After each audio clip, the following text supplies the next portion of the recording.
Adonai echad u'shmo echad. Utara Kedor Echad.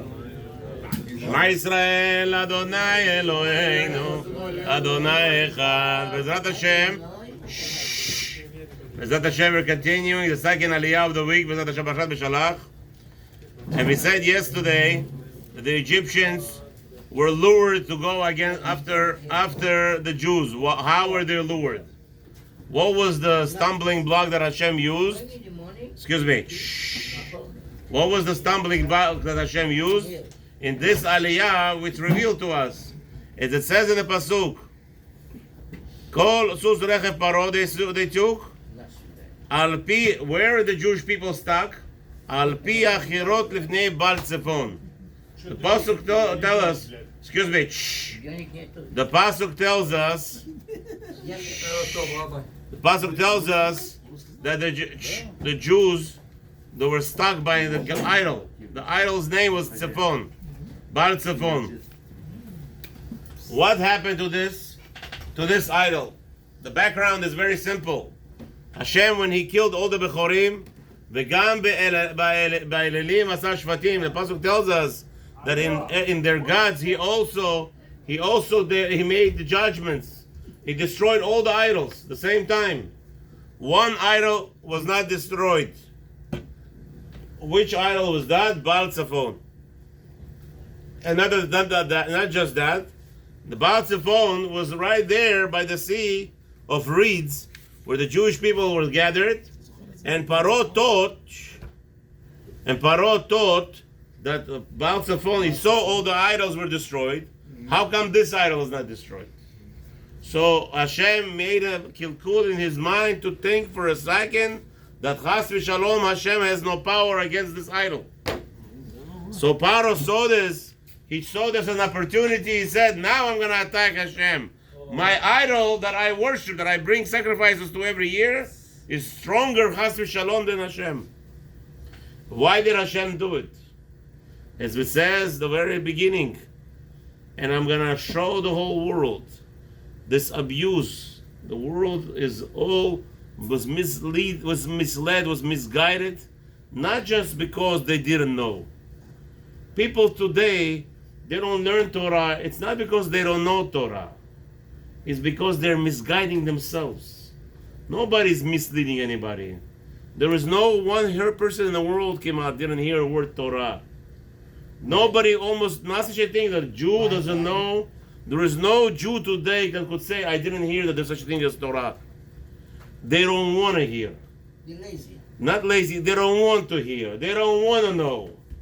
If you think about it for a second, everything is open today. Who doesn't go on YouTube? I go on YouTube, or I open a TikTok account. I said, why am I'm going to post Torah here? Every second, what came up? Garbage. Unsneers girls. That's not two things. Right? No, and unsneer stuff. Yeah. So I said something doesn't make sense here. Then, 1 second. Then I start posting more. I didn't pay attention. So now one of my students called me up and he says, Rabbi, I went on TikTok to see your video. A naked lady picked up a picture of a woman naked. That Sanua came up. I said, Habibi, this is the first thing they sell you. This. But if you continue pressing only Torah, that's all you're going to see. Only Torah. Everywhere, YouTube, TikTok, everything. If you go only Torah, it's going to show you only Torah. Now, but to get there, you know that if the last name is similar to my last name, the person will get a video of Torah. That's the algorithms. So don't tell me that there is no Torah available. Torah is available everywhere. This whole concept, they want to be misled. Oh, I didn't know. What do you mean you didn't know? What does that mean? You didn't want to know. So say it. Don't lie. So Mitzrayim were all about, we're going to refuse Hashem. So Hashem says, you want to refuse? I'll help you to get refused. I'm going to make you trick that this little stone, imagine yourself that little stone where you sacrifice children by, it Kiviyachol has power over me. So Hashem didn't destroy it. For what? For the entire army to come out. That was the plan. What did Paro say to himself? Paro said Hashem, he knew Hashem very well. Why did Paro say, let's throw all the children into the river? Why didn't he say, let's burn them? Why didn't he say, let's stick them with the heart with the metal? Why Dafka water? You know why? Because he said, Hashem promised to Noah, there will not be any more Mabul. My country will not drown. That was the cheshbon of Paro. So Hashem says, you making a cheshbon against me, and you telling me who is Hashem? You don't know who Hashem is? You making a cheshbon, your whole cheshbon to kill children was to throw them in the water because you believed the water will not come to you. So Hashem says, I'm going to make something special. I'm going to make you come to the water. I'm going to drown your whole nation in the water. Not one, only one man survived from the entire Egypt. One man, Paro, above 13 years old. Everybody died. All males of Egypt died. With Paro, the only one was him, and anybody under 13 and stayed home. Everybody's dead. There is no Egypt. There is no Egypt. Why? His cheshbon was, I'm going to outsmart Hashem. Hashem says, you're going to outsmart me? I'm going to show you a little chachka idol. He's going to fool you. You're going to think he has power. Now you're all going to come out to chase the Jews. And this is this Aliya. The Pharaoh came with his entire entourage. And everybody starts crying and they're begging Moshe Rabbeinu, why did you do this?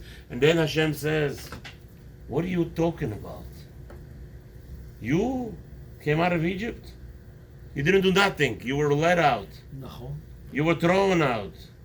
You know why you were thrown out of Egypt by Paro? Because Hashem yilachem lachem v'atem tacharishun. And the Aliya ends, Hashem will fight all our wars. There is no reason for us to fight. Bezat Hashem, and you will be successful.